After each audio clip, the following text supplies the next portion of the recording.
Good afternoon, folks, and welcome. Thank you all so much for joining us today. We've got a really good, really exciting webinar about all of the latest and greatest for Keeper Receipts, and especially what it can do that is specific to Canada. So we're going to give folks a couple of minutes to show on up here. This is a new platform for me, so forgive me if I'm still learning my way around the video system here, but while we're waiting for people to show on up, I would love if you could all drop in the chat where you're joining us from.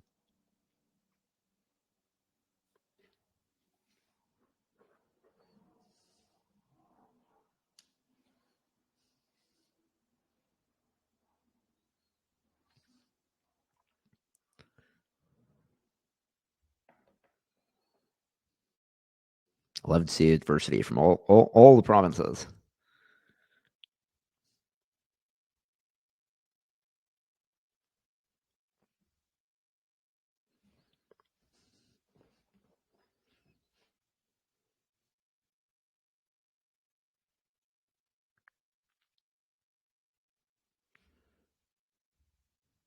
All right. All right. Well, folks, we are 2 minutes past the top of the hour, so we're going to go ahead and get things started. So thank you all so much for joining us. In case you need to hop, don't worry, this is being recorded, so we will be able to send that your way afterwards. But this call is all about Keeper Receipts, and specifically Keeper Receipts for Canada. So what I'm going to do is I'm going to share my screen, and I'm going to walk you through what it looks like, the journey of a receipt through Keeper Receipts, if you will.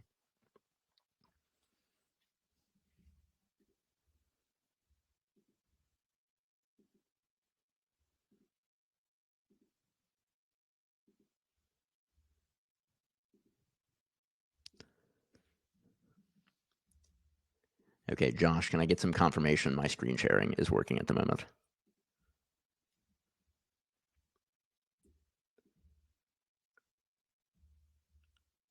Okay, awesome. Great. Well, folks, this is my favorite part about Keeper Receipts is that there's really no new software you need to learn.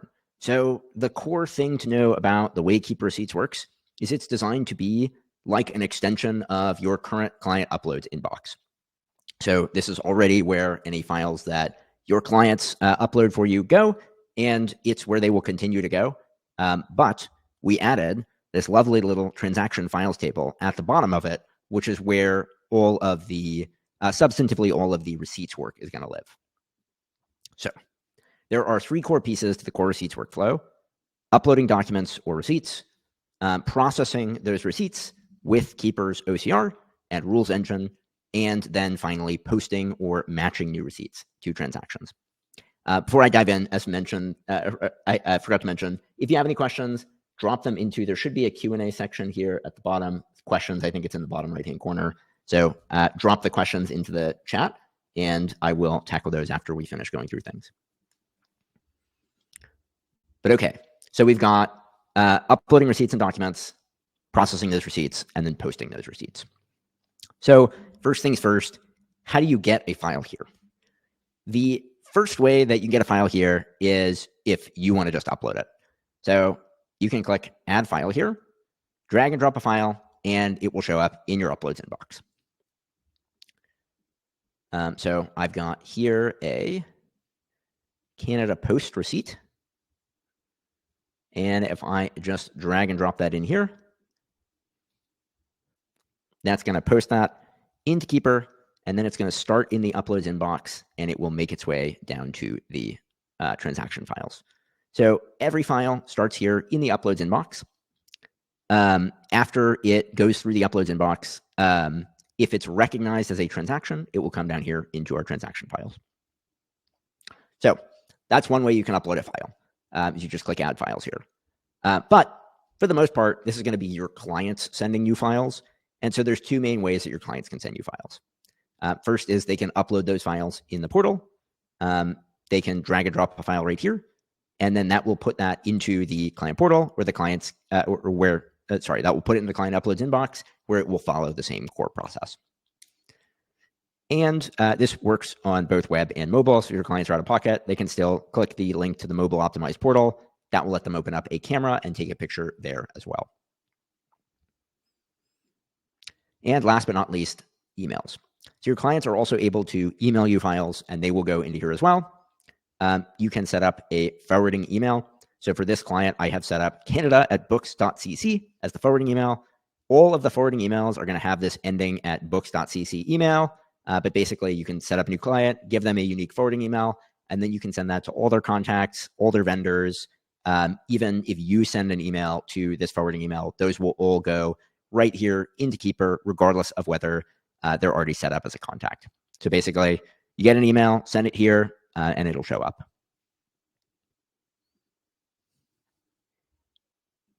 Okay, so those are the ways that you can upload files. Next, I want to talk about processing. So by processing, we mean when a transaction hits the uploads inbox, it starts to get processed by our OCR, and then what happens if we recognize it as a receipt. And so that's a first important point, is the fact that we will scan all your uploads, because your clients may give you a bank statement, they may give you an hours log, they may give you a bunch of different things that may show up in your uploads inbox, not all of which are actually transaction files. And so what we'll first do is we'll scan all of the documents that are going to the uploads inbox, and then if we recognize that they should be a transaction, we'll move them down here to your transaction files. Otherwise, we will leave it here in your uploads inbox. And then once it's scanned, we will be down here in our transaction files, and this is where we can start making use of the other metadata that we scanned about the document. So I'm going to pull up that transaction or that receipt that I uploaded earlier, and we'll talk a little bit about some of the things we can do here. Okay, so we've got this Canada Post transaction. And the OCR engine has pulled out a lot of data about this transaction. And I want to talk about a few of the most important ones here. So first things first, it will pull in the transaction date. So we've got here 2018, 11/16. So we've got that November 16th, 2018. For folks who have Canadian date equivalents, where you may have month, day, year, or day, month, year, we will check both of those so that we can find the right date to apply to this particular transaction. We will also pull out any GST information that we find. So this is, I think, a really good example here of where the GST totals may not match the line items times 5%. So we've got a stamp for 180 that is taxed at 5%. And we have looks like a package here for 718 that's not taxed. Or maybe this is just air freight that's not taxed. So at the end of the day, you have $10.78 in basically raw spend, and then 18 cents of GST. So instead, if you had GST 5% across all of them, that would be more like 50, 60 cents. But we'll extract that data out. So we'll pull 1078 onto the line item, and then we'll just pull 18 cents onto the GST, so that you can always have the right amount of tax, regardless of how the percentages multiply.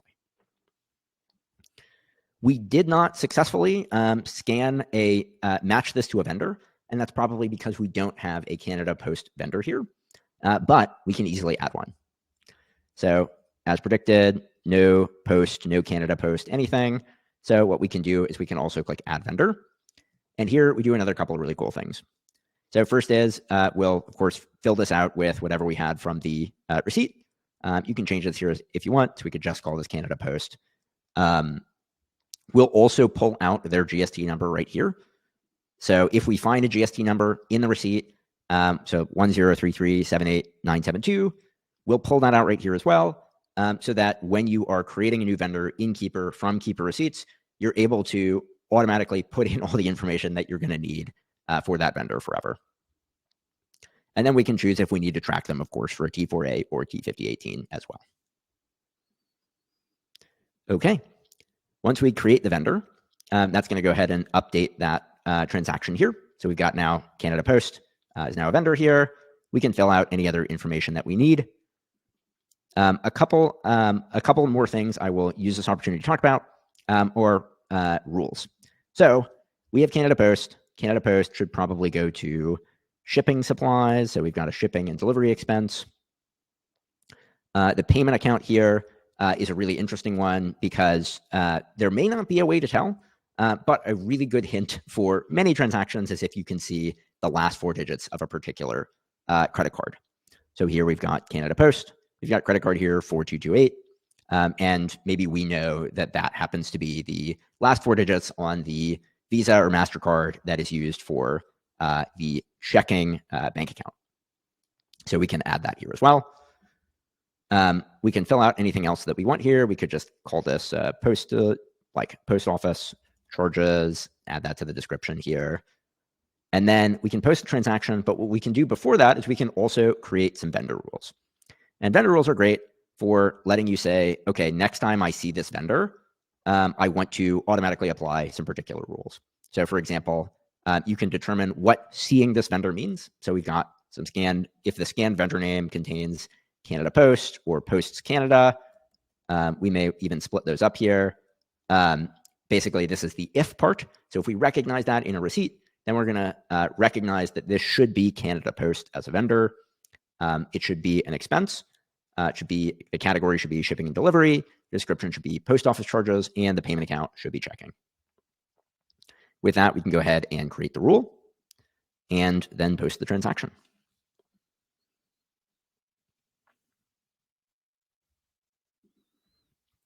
Okay, so that's how you can post a transaction in Keeper Receipts. Let's look at another one here. So we've got this other one here, and you'll see we actually have a couple of light bulbs here. The interesting thing about those light bulbs is that's Keeper suggesting that something is probably a vendor. So if it is classified by a rule, you'll see something like this green lightning bolt. Whereas if it's just a Keeper suggestion, it will show up with this light bulb. And we'll also tell you why we thought that. So here we're suggesting Gravity Pope because that's what the scan vendor name says here as well. A couple other really interesting things I want to call out here. First is we've got these similar transactions. And this is a great way to just make sure that you're classifying things the right way. So this will just let you pull up your similar transaction. So anything else that's classified to Gravity Pope. And so here we can see Gravity Pope is usually classified to meals. So maybe we want to update this to meals and entertainment here as well. As you can see here, we don't just recognize GST. We'll recognize GST, PST, and pull the right amounts to those here as well. So 890 and 1246. And then we'll net them to the right total, 199.36. But before we post this here, you can see we have this review match. And what this will do is this will flag any potential duplicates that are in the ledger so that you're not double posting a transaction. And so here, for example, we can see we've got Gravity Pope. It's for the same date and the same amount. So we probably don't want to post this transaction because that would probably create a duplicate. Instead, we can just confirm a match. And what that will do is it will just take this transaction and it will, it will take that receipt and it will add it as an attachment to the transaction in QuickBooks. All right. And here we have an example here of some rules being applied. So here we recognize that this was a Home Depot transaction. And because it was a Home Depot transaction, we auto-classified it to repairs and maintenance. We set the description to Home Depot. And then again, the GST, HST is going to get automatically extracted. So it pulls right out of here, keeps the amounts correct, and lets you post that transaction. I should mention here, we've talked mostly about expenses, but the same basic process applies for bills. The only difference is instead of setting a payment account, you're going to set a due date. And then you can also post credit card credits, vendor credits, any other type of transaction that may be relevant. Okay, I do want to talk about a couple other things important with this process, which is if you have notes, we don't actually have any notes on here as well. But if your clients send you an attachment via email, and that includes they add some language in the body of the email, like they say this should be for client ABC, or this should be to the 1234 Main Street job. You'll be able to see that in your notes right here. So we'll pull the body of the email right here into the notes. And of course, this is designed to work super seamlessly with the other mechanisms inside Keeper as well. So for example, if you have a question for your client about this particular receipt, you can ask that here as well. So we may have like, what is this for? We may want to say, is this a contractor? So any template questions here as well. Or you may say, if it were less ambiguous, like, have you paid this? Or is this an open bill? And then when you add this to the portal, this super seamlessly slots into the rest of the portal experience, which I will toggle over to here now.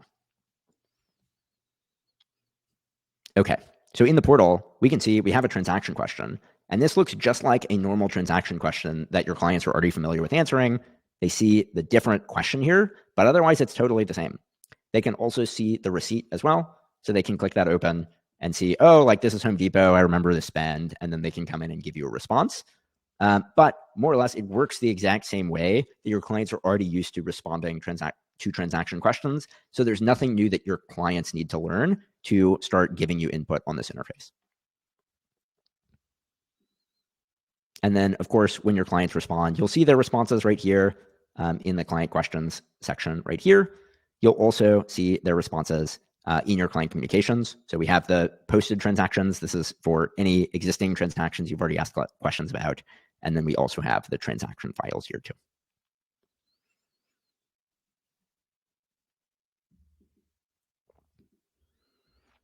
Okay.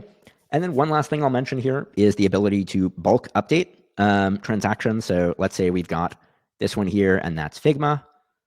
And we've got some more Figma receipts here as well. So these are all going to be Figma. We can create a new vendor called Figma. If you need multi-currency, we also support that as well. So you can say this is a US dollar vendor, create the rule here. And then let's actually add Figma here. And then we can also add Figma to all of the other ones, just like that. And so anything else that we wanted to fill in, we could do so. Again, bulk editing, so we can bulk edit the category, call it all software, update the selection, and so on.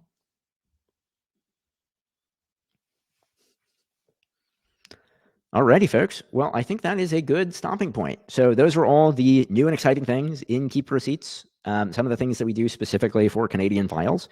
So at this point, I will turn my head over to our chat and see if we have any questions that I can answer.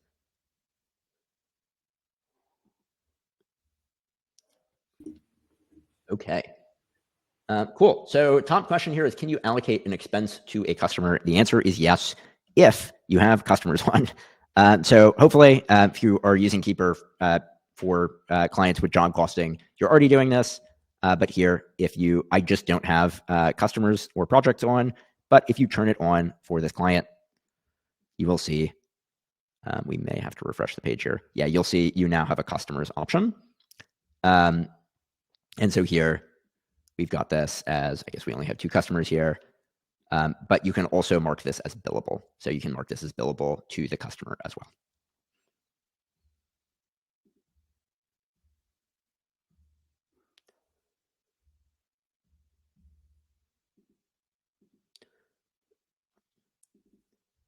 Okay. Ellen asked, if you email multiple docs in one email, will it recognize them as separate? The answer is yes, with one exception. So if you just like dump a bunch of receipts into a single email, those are all transactions. The one exception to this is Stripe. And that's because many Stripe invoices are basically, they'll send you the invoice and they'll send you the sales receipt. The invoice and the receipt, which is super frustrating because then you have these 2 documents that should really just be a single document. So we actually have special logic for transactions like Stripe, where they send you both attachments and then we'll auto merge them as well.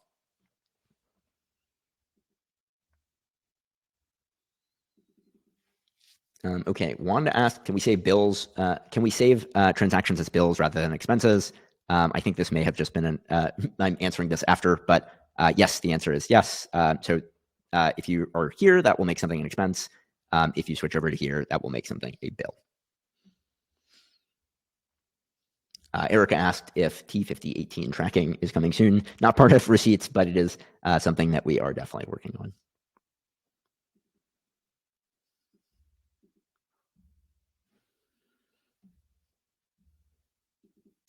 Okay, Josh asked, is there a workflow available where clients can provide details about a receipt at the time of submission? For example, category, class, and whether it's payable or not. So there's not a structured workflow yet at this time. If your clients send you an email and they include that information in the body of the email, you will see it in the transaction notes right here. And then additionally, if your clients upload a file for you into the portal, they're also able to add that into the description here as well.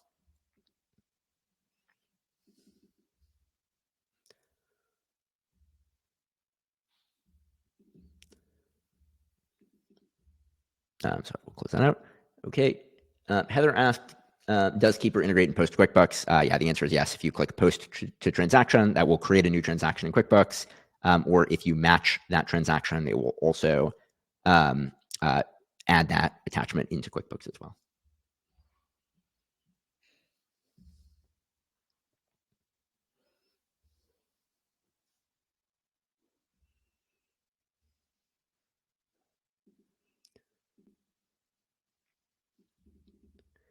Okay, a couple other questions about GST. Rebecca asked, will we automatically pick up the exact amount of the GST per the invoice rather than just 5% of the subtotal? The answer is yes. So we are always extracting that tax amount here out.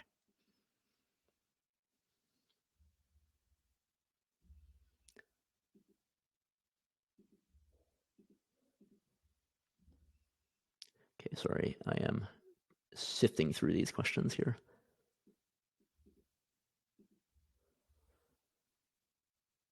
Okay. Angela asked, are there plans for an app? Yeah, the answer is yes, that is something that we're working on. We definitely know a lot of folks are going to want to give their clients the ability to have an app where they can upload files. So that is definitely something that we're working on.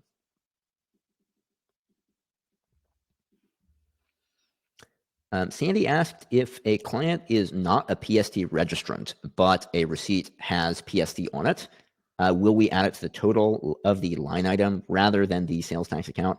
I would have to get back to you on this. I suspect it depends on what tax codes you have active in your account.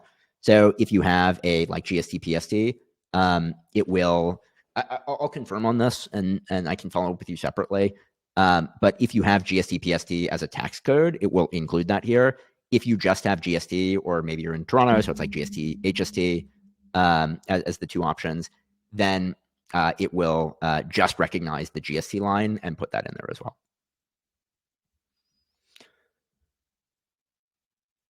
Okay. Anastasia asked, is there a file system where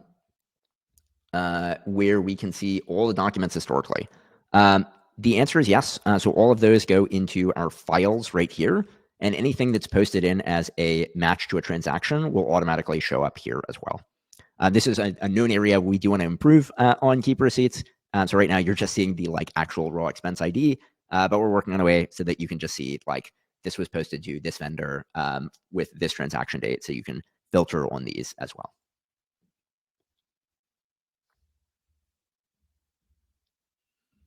Erica asked, when is the expected launch date? It's a great question.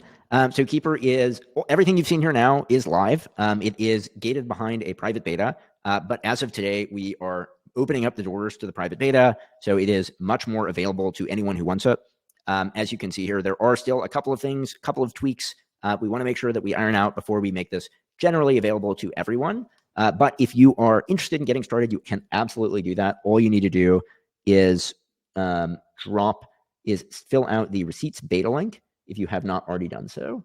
I will drop that in the chat. And then we will get you access into the system.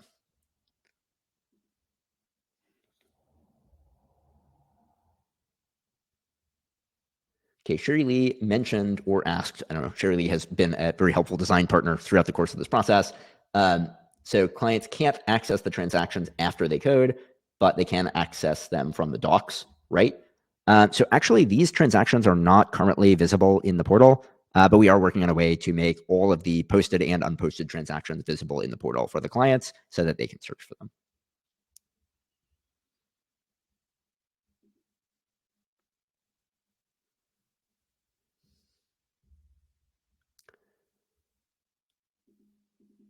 Okay. I think that may be all the questions here. Dana asked, what is the cost? Great question. So the cost of Keeper receipts is $21 Canadian per client per month. There are no minimums and no long-term contract. So you can just turn on a client, test it out. And during the beta, so for anyone who signs up during the beta, during the period while we are still in beta, it is reduced by 66%. So it's only $7 Canadian per client per month for Keeper receipts during the beta.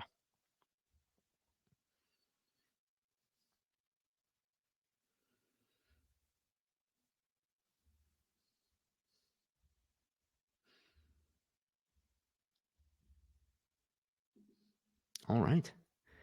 Well, I want to add one more thing here, which is this is like a big webinar, and it's very much me talking at y'all and then answering y'all's questions and talking at y'all some more. But that's not the way we like to do things here. We like to shut up and listen. And so that's why I am super excited about the next sort of set of events that come after this, which is our Keeper Receipts office hours. So for the next 6 weeks and probably thereafter, but just 6 weeks to start, every Tuesday at noon Central, we're going to have a office hours where it's just going to be me in my Zoom and whoever wants to come to get feedback on Keeper Receipts, what other features you'd like to see added in, what other parts of Keeper Receipts you'd like to see improved. So lots of good questions here as well. You can bring any questions you have, but also the purpose of these meetings is to make Keeper Receipts work for y'all. So I'm going to drop that link in the chat as well. And you're more than welcome to join that. We would appreciate it. And we are super excited to give y'all all access to this. Super eager to hear your feedback. And thank you all so much for taking the time today.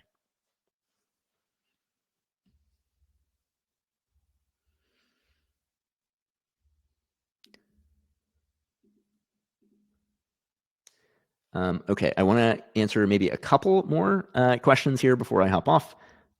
Shelly asked, are we billed in Canadian dollars or US dollars?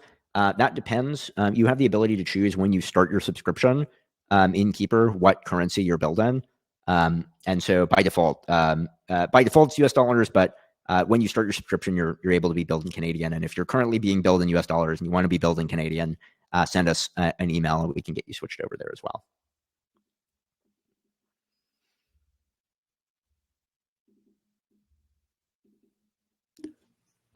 Sherry Lee asked, will expense reports be on the roadmap? The answer is yes, definitely something that we want to add support for within the portal and into Keeper Receipts. And then Nancy asked, can we convert a PDF bank statement to a CSV? Not currently at this time. That does seem like an interesting idea. That probably is well supported within our OCR capabilities, but it is not something we have built into Keeper Receipts as of now.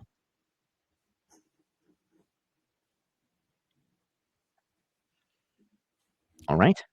Well, that, ladies and gentlemen, is Keeper Receipts in a nutshell. So thank you all so much for taking the time. It was a pleasure seeing all of y'all, even though it was more seeing me and seeing my own screen. But thank you all so much for taking the time.